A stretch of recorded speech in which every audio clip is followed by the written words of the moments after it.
I'm Jennifer Isabella. And I'm Keith Johnston. Your co-host for Forrester's podcast, What It Means, where we explore the latest market dynamics impacting executives and their customers.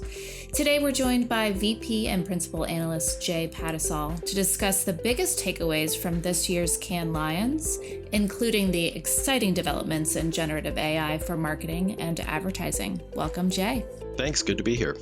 So Jay, let's get right into it. I mean, both you and I have been there many times over the years. We both just came back. This was the 70th Cannes Lions International Festival of Creativity. I got to tell you, the overall vibe that I was sensing was, pretty upbeat.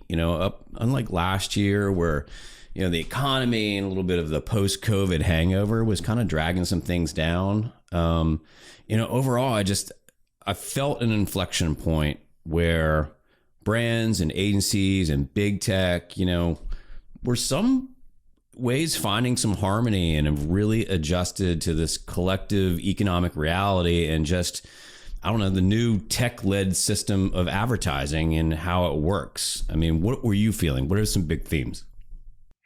I would agree that there was an overall upbeat atmosphere. I mean, especially in the context of so much economic uncertainty, that you didn't feel the weight of the economy and hyperinflation at this event. It felt very much like a business as usual, kind of we're back kind of vibe. Post-pandemic enthusiasm. And so I think I would agree with you there that there's kind of more of a focus on what comes next. And you could see that in the collision of media and content and technology and business kind of all happening, along the French Riviera. That said, I mean, there were some really interesting kind of themes that popped, as there are always, each year. And, this year, among them are like the rise of the creator economy. And, for our clients that are familiar with this, they'll understand exactly what we say by creator economy. For those that are a little less clear, it's essentially like freelance content creators with their own built-in social audiences that have used social media and social followings to build a reach mechanism and have built some fame for themselves. At some of the events we saw, podcasters like Alexandra Cooper, that's the host of a social podcast, of a culture podcast. The activist and the influencer Jamila Jamil. It was another example of a creator that was on site and very engaged and involved there. And just this growing number of tech platforms that are operating almost as marketplaces for creators started to have a really large presence at the festival. In particular, was Whaler that built out a really significant installation along the beach and hosted lots of content. But they weren't alone. I mean, there were other marketplaces for creators and content creators like VidMob, for example.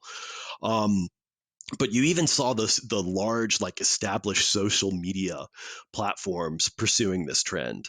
Google was hosting creator content under its YouTube banner and heading. Spotify was hosting a series of YouTubers as discussions about creating content and creating following. Amazon had musical artists. Meta brought a number of content artists, as did TikTok.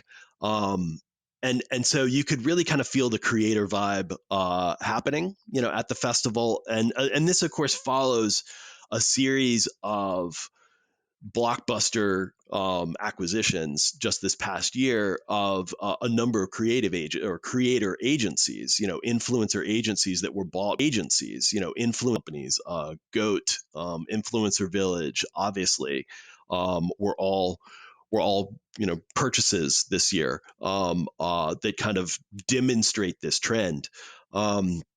So the creator economy was alive and well, and I think for marketers it means that there are other alternatives. That there are there are ways to use digital and to use social media that can be more authentic and more endemic to the environment by tapping into the to the creator and their authenticity with their audience. I mean, the watch out is the same watch out that has been for years. Whenever any marketer or any brand engages a spokesperson, you take on not only the positive qualities and the reach and the influence of that spokesperson, but you also take on their fallibility, and that they're humans, they make mistakes, and that's just part of the game.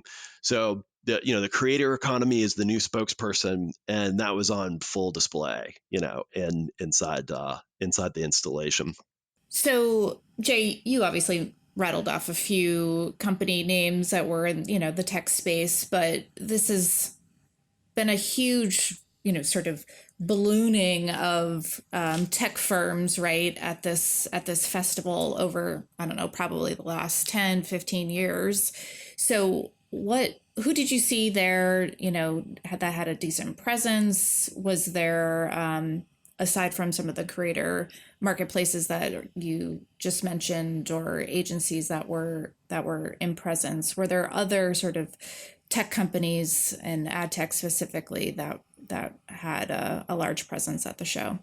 Absolutely. Microsoft, Pinterest, Meta, Spotify all had really significant presence and installations at the festival.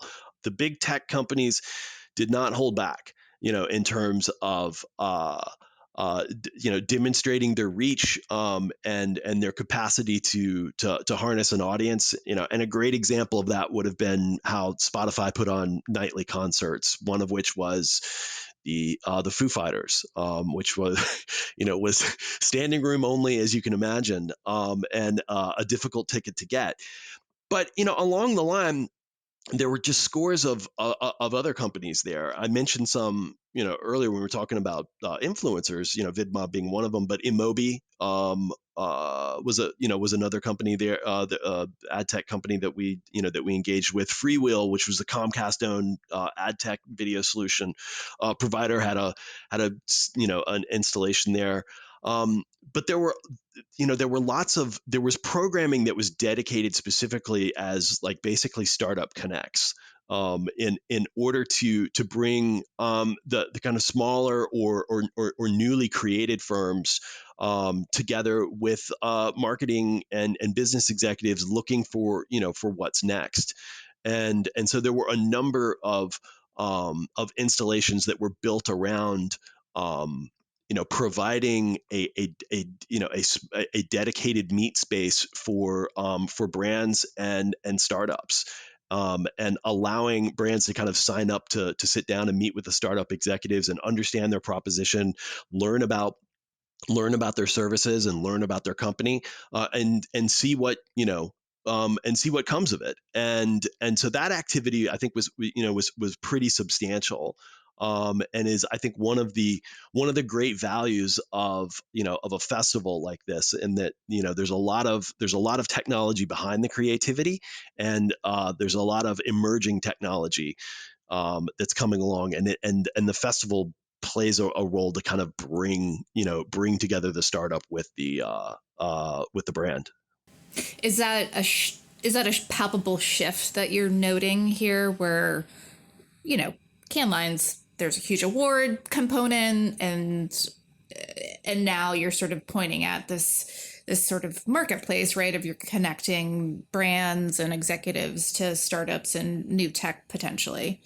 Yeah, I mean, it's not just an award show anymore. That is, of course, among one of the main activities that takes place, but as we're describing, it's a place to connect. It's a place to learn. It's a place to do business. It's a place to network, and and all of these things are adding a great deal of dimension to what was once simply the celebration and of awards that were won for work that was produced over the previous year. And so as much as it's a festival of creativity, there's a business component and a business vibe that runs through this that helps not only substantiate the level of investment and time commitment involved, but also creates a path for some conclusions to come out of the activity. It creates a way to take what you've learned and take what's available and use it in your future marketing and business efforts. And it's certainly a place, Jay, that businesses are validated as their efforts. Especially the agencies. I mean, the awards become a vehicle for them. We saw some of the trieds and trues. Omnicom was, the most creative company this year. They got that award, but there was some other agencies that showed some significant presence that I don't know, as they stood out a little bit. Who were a couple of those?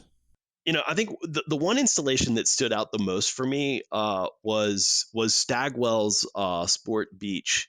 And the reason that it stood out is because it was themed in such a way that none others were. They had a very consistent theme that was, dedicated towards um, and tapping into the kind of the growing sport tech business and sport programming and the audiences that are shaped around sports, and they execute it in such a way that it was very focused. I mean, all installations had a bit of a theme running through it, but theirs was really focused around just sport and the role of marketing and entertainment inside sport, and their content and their activities and the way that they executed that program was notably different for what you usually see along the Quisette and along the beach.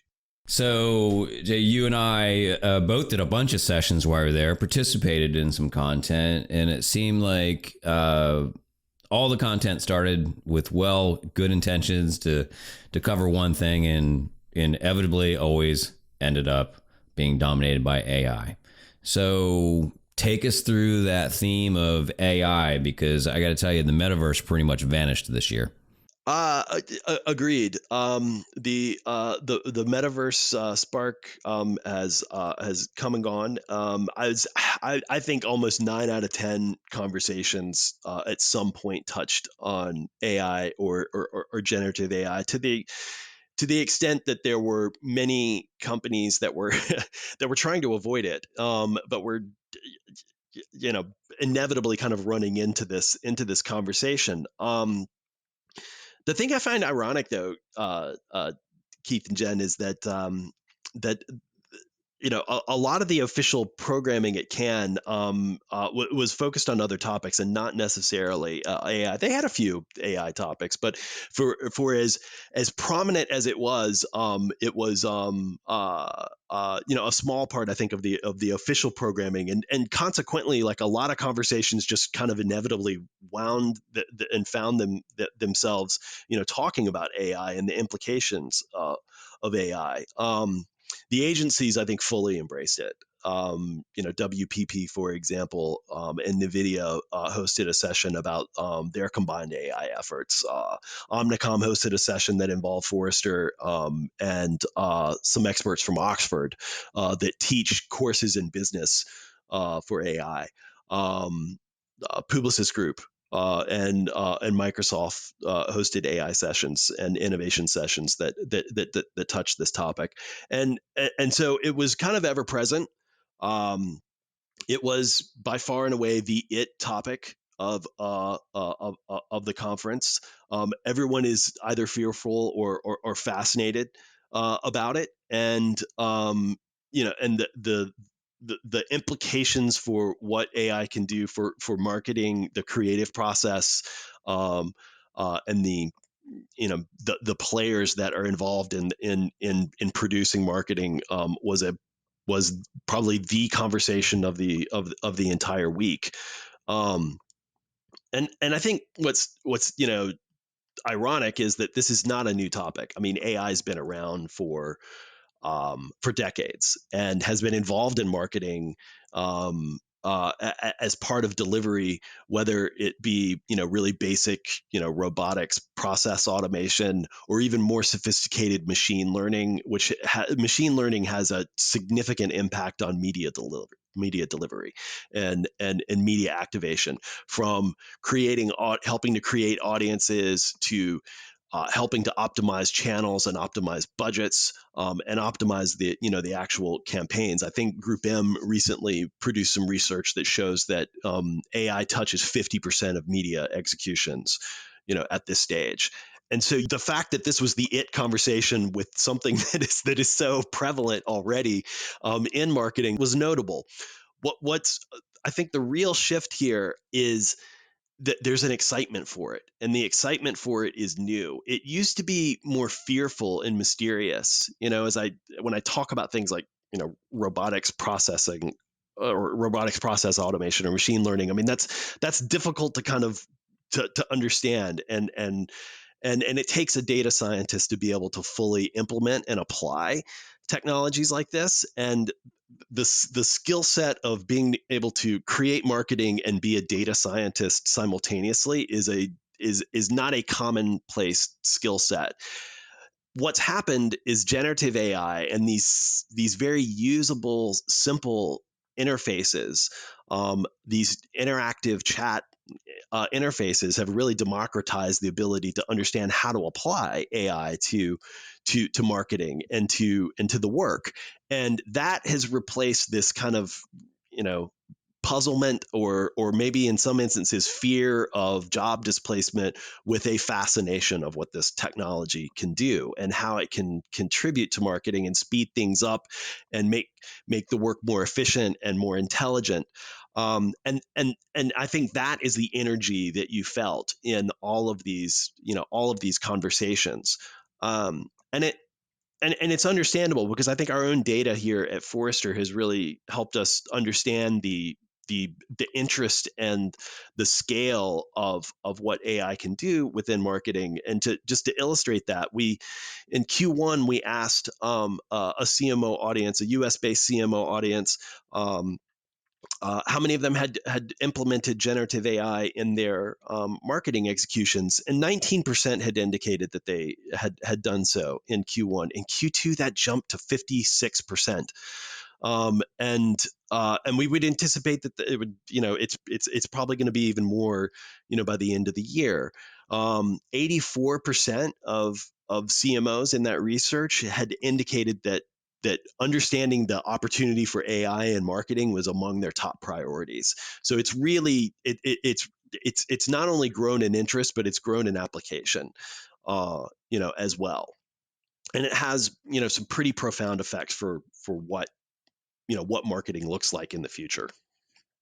And what marketing looks like, I think the first place people go is it's a threat to creativity, and I want to get to that debate a little later. But what we're seeing and what your research is seeing, and what I think we felt at Cannes, is that we're starting to embrace this idea that it's going to influence or augment the creative process, but it's not going to replace creative, right?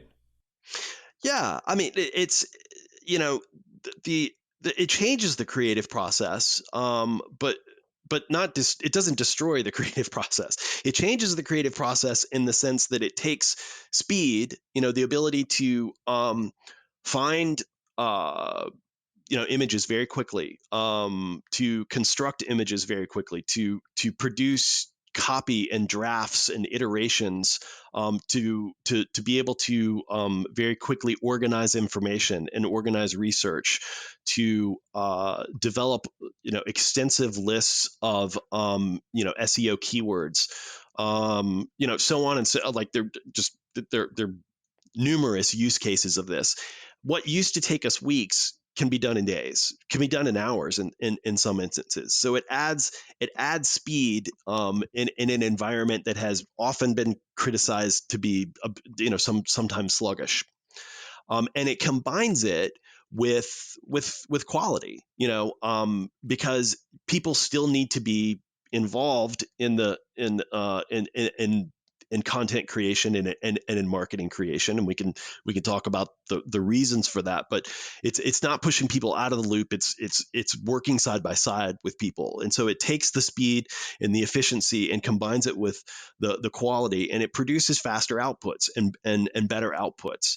When we asked CMOs, what are the benefits of generative AI as part of their marketing execution, 46% said cost efficiency in delivery, which is not surprising. That cost and efficiency would be among the things that interests executives. But 44% said it improves storytelling. 43% said that it keeps pace with consumer behavior, and 41% said it increases productivity. So it's a combination of efficiency and effectiveness that this technology delivers. And so it becomes kind of a strategic choice for marketers, to think about, am I just trying to cut costs, or am I trying to boost the effect of the work that I'm doing? Because the technology has the capability to do both. And when you ask us, we feel like it is a bit of a both, is the answer, but really focus on the effectiveness and focus on the scale that you're able to achieve and the personalization that you're able to achieve that you weren't able to do just manually before. And so it's a combination of everything that's great about your creators and your people, and the scale of technology combined together. And of course, we've written about that in the past, and we've written about that opportunity. We call it intelligent creativity at Forrester. It's the combination of people problem solvers and AI powered scale and data and technology, and putting those two things together gives our clients the best of both worlds, the ability to produce work that stands out, and to do it with scale and speed. And I think that's the substantial change, is the pace at which you're doing this. Jay, you mentioned it. Advertising has been in the AI game for a little while. We saw some huge deals being done amongst big tech and the entire ecosystem. I don't think marketers are going to stop. I think they're going to keep going. But is there some words of caution as we go forward? What did you hear on the ground there in Cannes? Well, I think definitely they're gonna. This is not. This is not this year's metaverse.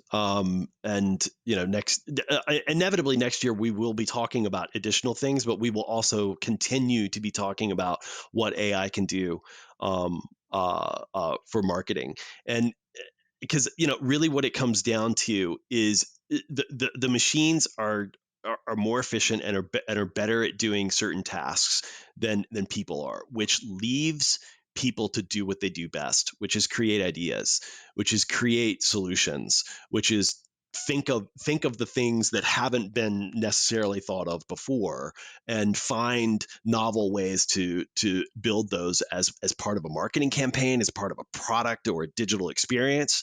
And so I think this conversation will absolutely will continue, because it's going to allow creativity to thrive. And so future discussions will certainly will evolve creativity, but I think that creativity and AI kind of will work together very seamlessly. And some of the best examples that I've seen in the marketplace, you really can't even tell that the AI is there. It's just in the background as part of part of the platform, as part of the production, as part of the development. There's a Coca-Cola commercial that was debuted this year in the Super Bowl, that takes place in an art gallery, and the theme and the storyline is you've got someone that's drinking Coca-Cola, that's in an art gallery, and all these great works of art come to life and start interacting with one another and interacting with the product. And what you don't know is that all of the production behind that is AI powered, and you wouldn't really see that. And so I think that type of symbiotic relationship between the tech and the people are absolutely going to be moving forward in conversations that we have this year, next year, the next 5 years. And it'll allow us to create more interesting and engaging content, more personalized content, knowing the audience and being able to very quickly compile together the right content and the right information that is appropriate and relevant for the audience is to be a huge theme, I think, in the future. As much as there is cause for concern or pause, I think there's cause for a lot of optimism in what the tech can do. I hate to be be the person to bring the rain cloud into this conversation, but it's not going to be all sunshine and rainbows, right? Like, what should marketers and business leaders be worried about as it relates to AI in this space? Yeah, I mean, there's it's well documented, right? In that the issues center around accuracy and bias and liability and the misuse of of the technology. Early on, we've had a number of scientists, tech leaders, academics that have said we need to pause the development of AI. Most recently there was a statement that was put out by a long list of some of the same types that were equating AI to global warming and nuclear proliferation. And I think all of the concern is well founded because the particularly generative AI, the technology is not completely accurate. It's known to hallucinate. It is known to produce solutions that repurpose misinformation from the training data. The information or the solutions that it provides can be biased. Again, coming from the training data that has the bias, as part of it. There are a lot of questions around what can be copyrighted and what can't be copyrighted, and there's some clarity, but there's still there's still ambiguity as to what constitutes a copyrightable work of art. The U.S. Copyright Office kind of reasserted its longstanding point of view that human authorship is required. But exactly what is human authorship is not fully defined. There are a number of court cases in which there are companies that are being sued for copyright infringement. There are other court cases where artists have tried to assert copyright protections for AI created works, and they were not granted copyright. So a lot of this has yet to fall, and it looks as it would be about 12 24 or so months for a number of these things to kind of shake out, particularly on the on the legal side. There's also kind of a little bit of a hysteria out in the in the marketplace, where there's some that feel like that have equated AI to an extinction level event, have called it existential, and I believe that to be a bit of an overreach, and I mean, hysteria is a good description for that, because there are so many examples over the course of history in which we've thought that the latest technology was going to bring about negative times. For example, around the turn of the century, there were people that were absolutely terrified of electricity. One U.S. president had staff go from room to room and turn on and off the electricity and the lights for him because he was terrified that he would be electrocuted. The perfect example, right? Y2K. I mean, the world was supposed to end on December 31st, 1999, because of the Y2K bug. We've seen this movie before, and there is very good reason to be concerned, but there's also very good reason to kind of recognize that this is an emerging technology, and in its context, it's best used as an assistant to people and not a replacement. And that's really what we're seeing in the marketing world. Is it's a really useful co-creator. It's a really useful assistant to help speed things along, to add scale and personalization, where possible, and to give to give people a set of tools and a set of skills that they didn't have before, that will create more content. So let's tap into that hysteria and ask the big question. This is the International Festival of Creativity. It's not going to be next year, the year after that, but several years from now, are we still calling this the Festival of Creativity? One of our clients said something really interesting over the course of this year's CAM, which is, as much as it is a festival of creativity, it's also a festival of innovation. And that, I think, will absolutely continue. Like that symbiotic relationship that you were describing, Keith, at the beginning of this, that vibe of tech, business, marketing, content, entertainment, all coming together.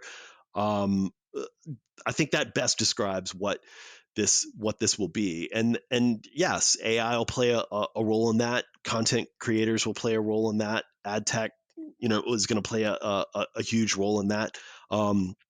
As will just the traditional 4 Ps of marketing, will play a role in that. So I really like the label, a festival of innovation, because I think that well describes what's happening at this moment for marketing, which is that we're innovating the ways in which we reach people. We're innovating the ways in which we create content. We're innovating the way in which we operate structurally internally. We're innovating the partner relationship that we have with suppliers, and all that's happening. Yes, at a little festival in the south of France, but it's happening every day in business activity. So is AI going to take over certain jobs? Sure. Yes, there's going to be certain jobs that will be automated away, but our forecast shows that the creative problem solving roles are the roles that will actually thrive as a result of this technology. So this path of innovation of people working with machines and reorganizing the way that we create marketing and reorganizing the way that we structure marketing departments, all of that is going to continue, and I think will just kind of carry us through to the next wave of growth that companies are looking for. That all sounds great. Well, thanks for all the insights, Jay, and we'll see you at the beach next year. Thanks for joining us. Thank you. If you like what you heard today, subscribe to Forrester's What It Means podcast on Apple Podcasts, Google Podcasts, or your favorite podcast player. To continue the conversation, follow Forrester on Twitter, Instagram, and LinkedIn, or drop us a note at podcast@forrester.com. Thanks for listening.